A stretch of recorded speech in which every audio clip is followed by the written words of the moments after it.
I'm going to show you the best way to use the Flower Power Pack because this is going to make your workflow so much faster, and it's designed in a way that's going to allow you to really experiment with style but have your base shapes done with ease. So first I'm going to show you a breakdown of how I set up my floral illustrations, and this is a messy layer panel that you're about to look at, and this is my workflow, but I want to show you how they start out. So if I isolate this layer here, I'll turn off the background. You can see that these are just basic shapes, and what I do from here is go in and add some texture, and then that texture has one other layer to it and one other layer to it. And that's just going to build up some color interest. But then I'll go in and I'll put the center in. And usually this is just kind of this oblong shape, if you will. And then I'll go in and add any sort of, any elements that are separate. So I'll usually put the texture in the front and the back separately. And that way it gives that kind of illusion that we have this three-dimensional floral illustration. Now this one is an extreme example. There's a lot of texture going on here. So let me show you one that is a little more simplified. This one here, if we look at the main shapes of these flowers, again, let me turn the background off. These are just basic shapes. So anytime that there's a curved flower like this and petals more on the top, or texture on the top, if you will, I think about those as flowers on their sides. It could either be completely on its side or it could be kind of angled. And in this case, I made it so that they are angled outward. And everything else is just texture added. So, if we zoom out on this, it's this stylized floral illustration. But when I come in close, you can see these layers have been just very simplified. Everything about it is just a very basic buildup. So for example, I have this base shape. I've added a center to each one of those, and this is just kind of a stippling, and that acts as a background to these other layers. So this next one, I have this texture in here, and this is just done with a basic like jitter brush. And then we have the middle, which is just a solid shape. And then I've added a little bit of that texture to the top, and then the rest of it is just kind of filled in with additional color. So let's walk through this together with the Flower Power Pack so that you can create something of your own that's similar. So when you open your Flower Power Pack, you're gonna see Essentials, which is kind of quick access. So you have a sketching pencil, and that's going to allow you to sketch any shapes that you might want to, or sketch a composition. So that's great for, let's say you want to have your hero flowers, and then you have your secondary flowers. I usually do it in shapes like this, and so that kind of helps me form my thoughts. And then I have my leaf areas that come out, and so I'm just kind of building that up. So if you like a sketching pencil, I have created one that I use for everything. There's also Pigeon Studio that's going to give you this nice fine line. It has a little bit of pressure sensitivity, so you have these organic lines when you are sketching or drawing over sketches, right? We have monoline, so this is going to give you, it has a streamline to it so that your shapes are nice and smooth. And then we have the retro fine liner. This is going to give you that textured edge that gives just a little grit to it. The distressed liner is even more so. So if I bump up the size, you can really see that that has even more of a textured edge. And then we get into duo color and the glazes and textures and whatnot. So let's build it up and then use these. But I wanted to show you these basic essentials first, and then we can go into our flowers. So Flower Power Pack, you're gonna have a lot of these isolated palettes. And this is optional, but it's nice because then you can work with a preset determined palette that you're sure will go together beautifully. When you hover, if you have hover enabled on the newer iPads, you'll see exactly where that's gonna go. Here, okay, so there's our first flower. Now what we can do is grab another shape that's similar. Maybe these are flowers that are face up, and then if you scroll, you'll see flower sides and petals. So you could use these as isolated petals on a flower that you build, or I could select one of these and use them as flowers on their side.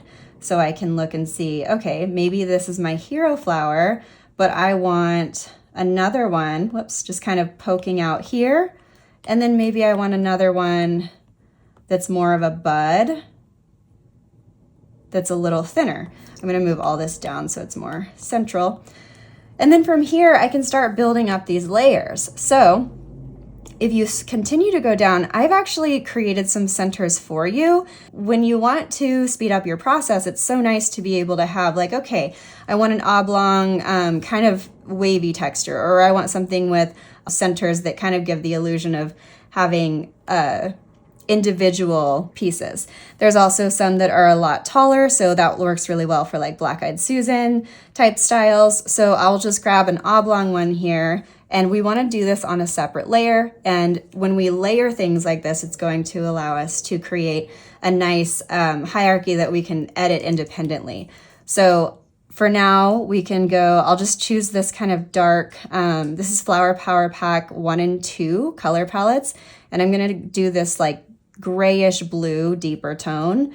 And I'm gonna make this larger and just set it in the center, right here. And so that's kind of giving the illusion that there's a petal that we can put in here. And the thinner that it is, the more it's gonna look like it's on its side. Like for instance, I probably won't put one on this one and just on these two. So then I can grab another one. It could be rounder, or it could be more of this organic type shape. You could do something that is small and it kind of gives a different vibe to the flower. And if you go larger, same thing. It's just a different vibe. I accidentally grabbed white. Okay. So think about that as like our hero. So had we sketched that out, like hero flowers here, we can put secondary flowers in now. So if we look at different styles or even just smaller versions of something similar, there's a lot of options in here as far as shape goes. And obviously, you know, each flower is going to have a fully different vibe. I like the idea of going kind of more wispy. These littler, like thinner petals give that vibe. And I think I'll just kind of sprinkle in a few of these smaller right here. Yeah, so I like that. See how it's just kind of filling the space, and you can change the size and then place those to where they just fill the area. You can also use the selection tool and then move it. Now, another layer for the leaves. And if I scroll further, simple leaves, and these are going to give us that like face up to us. You can always create veins that are a little higher up that make it look like it's on its side a little more, but otherwise you can use these leaves. And let's go to, how about this lime color, like a lime olive. I'm not sure if it's gonna show up that way on camera, but you have this pack so you'll know. And I'm gonna actually drag this layer underneath everything, and that way they'll kind of be peekabooing from behind. And I kind of want these to be pretty large. And then I'll put one a similar shape, but not the exact same one. So this is a longer, maybe something like this. And then maybe I'll go down further and look at some of these compound leaves, which is going to be several leaves on the same. I don't actually like this one for this style, so I took that away. And then I'll do something. I'm gonna actually flip this so I can set that down and select it. I'm gonna make it larger. I'll set this down, tap it down, and then select it, and then tap transform and flip it horizontally. And then you can rotate so that it's right where you want it to be. This is usually when I put in a background color so I can really see the contrast and tweak these more, because I don't want to go darker on those flowers if the background's going to be dark, and then I'd have to do that process again. Like that one looks, I like that. And then I can change the colors, and because I have them on separate layers, it'll make that pretty easy. So I can use that blue color again. And that's pretty good. I think that looks cute. So I'll add one more leafy area right here to balance everything out. I think this one could be pretty. I'll grab this green color, make sure I'm on the right layer, and see how this looks here. I like that. I think I'll flip it though. So I'll go ahead and stamp it down, and then I'll flip and position it where I want it to go. Grab this, flip it, and when you've positioned everything where you want it to go, that's where you can start adding each effect. So essentially this is going to be a composition hack, and you could even use this to your advantage where you place everything in and then you can create a new layer and just draw the elements that you want over that layer. So you could use it as a guide, but you could also use it as a final finished product. So from here, let's look at the different ways that we can add some texture in. So I'm gonna start with the petals. And when you are on your petals layer, you can add a new layer on top of it, and then tap that new layer and tap clipping mask. And that's gonna make it so that anything that we do on this layer, it'll only show up over the layer that you can see. So if I tap here, it's only showing up on top of the pink, but you don't see it here. So that's gonna allow us to go into the texture brushes under your essentials, and you can choose in here different effects. Some of them are much stronger and have much more of an impact, and some of them are nice and soft and give you more of a softer fade, like gouache glaze. This is one I love to use from the center. So I'll go underneath and curve outward, and it's just giving the petals a little bit of movement. And that's a lot of fun. And I'm not applying very much pressure to this one because it's a pretty strong brush if you want it to be. So see what I mean? And then if you do that with an even darker color, so let's say you wanted to bump that pink down, you're gonna have more of that effect. And so it's more of a painterly style. And I really like to do this in layers of color. So I'll have like a darker color and a lighter color, and it's just going to create a little more dimension. And then round out, sometimes I'll round out some of the edges just because I think it looks pretty. To have that balance. So I'll just go right at the edge here, and it's not necessarily going with the same curvature. It's just like defining edges. Okay. Now this area here, I'll start with the interior, and then I'll get this one. We're going to come back to that on a separate layer, but we'll do the same thing here, where we'll come in and we can go as far down as we want because we're going to cut away from it. We'll just create this assumed petal. If I go back down to the petals, like the flower sides and petals, look at something that is more flattened. So for example, this one, if I go to this flower and I go above both of these layers, I can select the same color, or I can go a little darker or a little lighter. So if I just bump this up a little bit, create this separate petal just below, and it's right in front. And that's kind of giving the illusion that we have it on its side and then we have a center here, or we don't have to put the center in. And another way you could do this is actually draw it in. You can go to these brushes, like the Pigeon Studio, let's say. We actually want this layer to be above the center because we're going to draw this in, and we're just creating these petals that are going to be in front. And now we have, I'll bring this up just a little higher too. We'll have the separation. And now we can add the same texture effect to these front part of the petals, and it's going to look like we have that separation and we have that interior part of the flower. So we're going to repeat the same type of clipping mask just to the top of that. I'll go back to gouache glaze. And when we do this, I like to cut away because I like these petals to look like they definitely are separated. So if you see here where it curves, I'm just going to follow that curve. You can do it with your eraser or your selection tool, following that curve, and I'll cut it away. See, and then you don't even have to go on a separate layer because it's just going to have that natural break. It's subtle, but it's there. And I'll do the same thing here where we'll add the texture, and then it doesn't look like I have too much to cut away here, but I also like to add it in if it's not, and that way we have it to, it's a little darker, so it's going to emphasize it even more. So cut that away, and then we can start adding here. So see, it's a subtle change, but it's so impactful when it's smaller. And then when we bring a different color in, I like to bring that color into the center of the other one. So I can go on the same clipping mask layer, or I could do another clipping mask if I want to really keep the colors separate. I don't think we need to in this case. So I'll just add that lighter tone in here. And this brush was made to kind of start blending a little bit with the color beneath it. So you're going to be able to get a lot of very fun texture, and you can use it to where it's creamier if you're coloring it in, right? Or if you set it down, it's going to be a little streakier. So this brush is going to be very fun to use.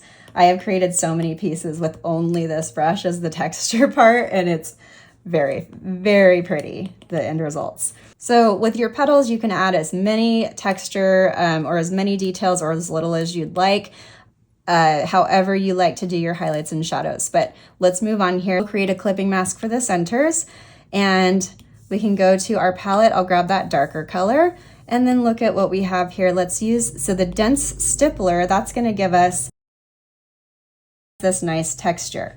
And oftentimes I like to hug the outer edges, and it just creates a little more depth and kind of shows a little bit of shading. So that's a fun effect on its own. We don't need to do much more to it, but if you wanted to, there's additional texture brushes. Like the Ember shader is nice and soft, so sometimes I'll blend two together so that we have texture throughout. Leaves are my favorite though.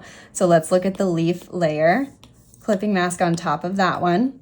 And then I really like Wild Pigment. Sometimes it can look thermoreactive. It's very fun. So if I go to this brownish color, see what I mean? It's not its true color form. It's like this really interesting effect that's going to bring a lot of depth in. The more that you press down, you're gonna have this nice deep color, and then around it, you're gonna have that reaction shows up even more. It like reminds me of kind of a chemical reaction. It gives me like Yellowstone vibes. That's how I love adding texture in here like this, and I will keep it as is because I really like the contrast. If you like the effect but you're not so much into the contrast, you can always change the color, or you can change the blend mode. So if you go to the N here, if you change blend mode, I would just play with these because you just never know. Like this is giving a watercolory effect where it has like that hot spot, and so that could be a really fun idea to play with. And then if you go lighter with this one, it just has a basic texture. So this brush is really unique in that way. It's one of my favorite ones that I've created. Yes, it is more for the bold and daring, but what I like about it is that when you go over it again, it's not gonna keep your hard line previously, it's gonna create a new one. So it's reactive to what you want. So if you're drawing something and you are like, oh, I wish I would have brought that in more, a lot of brushes are going to make it so that you the hard lines stay and it's just overlapping. This one will move with you. So depending on what you want, you're gonna be able to layer that on. And so you could draw over the entire thing with this and just kind of scribble it on, which creates a really cool texture. Or you could just focus on edges, which is my favorite thing to do. But this is pretty strong, but if you like the effect, you like the color, you can always turn your blend mode, the opacity down, and that's gonna also give you a lesser effect. But you can see how it's just like an interesting addition. And I'm a big fan of this brush a lot, so I just love it. And then you can go in and add centers to these little flowers. You don't have to even. They're very fun to just have sprinkled in. But overall, this is the idea with this brush set. You have the ability to play, and these brushes give you different techniques and different styles where you're able to really make them your own. There's a lot to play with here, but overall, this is my process for actually building out a floral piece that is unique and easy. And had I not been talking through it, I would have had this done in 5 minutes. You know what I mean? So I want to encourage you to do the same thing. Enjoy this brush set. It is so much fun. I can't wait to see your work too. So be sure to tag me, share it with me. It makes me so happy. All right, you guys, I'll see you soon.